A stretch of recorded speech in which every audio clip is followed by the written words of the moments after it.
and as a focus experience for how a person might want to spend his life in the light of that Christian tradition.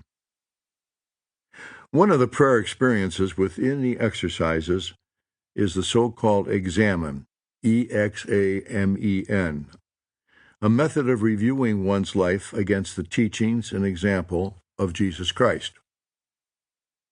The word examen was coined by Ignatius to designate a prayerful way of reviewing one's life as part of the exercises.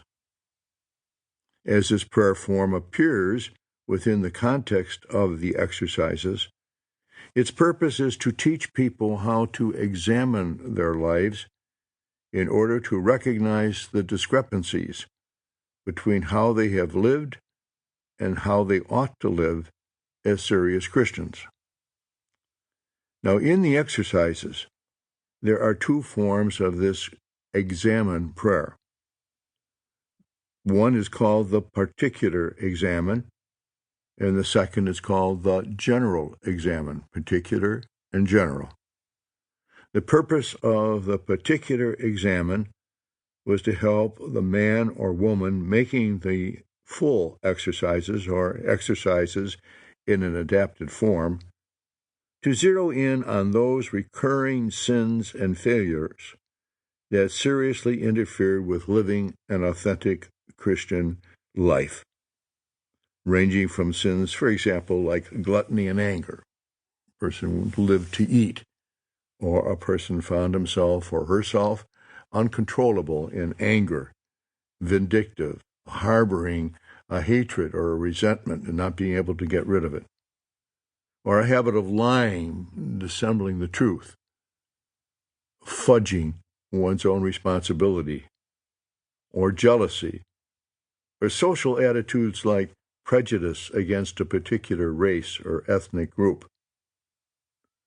These are all what we call aberrations. They are deviations from the Christian idea of moderation, of tolerance, of acceptance, of understanding, of patience, of a certain equanimity of heart before people and before events. So early in the process of the spiritual exercises, which was the major event, Ignatius saw the importance of confronting habits of self-deception and denial, and then truthfully and systemically uprooting these characteristics or sinful attitudes and actions. Now, when you think of it, that procedure is not particularly of itself only religious. Ben Franklin has a famous letter to his son, for example, in which he talks about a process very similar to the examen, whereby the son would look at a particular problem he has. Maybe he interrupts people in conversation.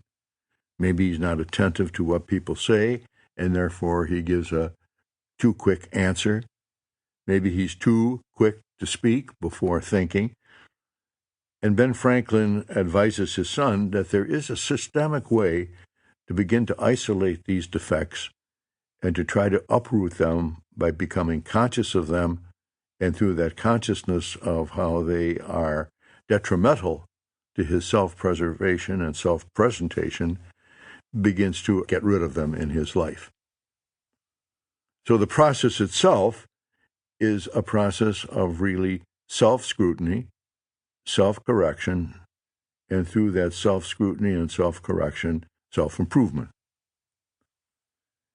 Ignatius did not have in mind so much self-improvement as much as he did moving more and more into being the loving person that we are intended to be, both towards God and the ways of God, and towards the neighbor.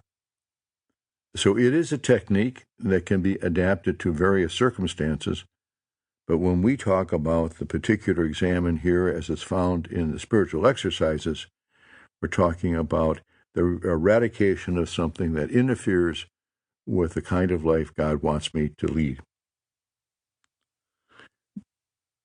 The purpose of the general examen, remember we were talking about the particular examen, but the purpose now of the general examen, the overall examen, was to look at the total response of a man or woman living a life attuned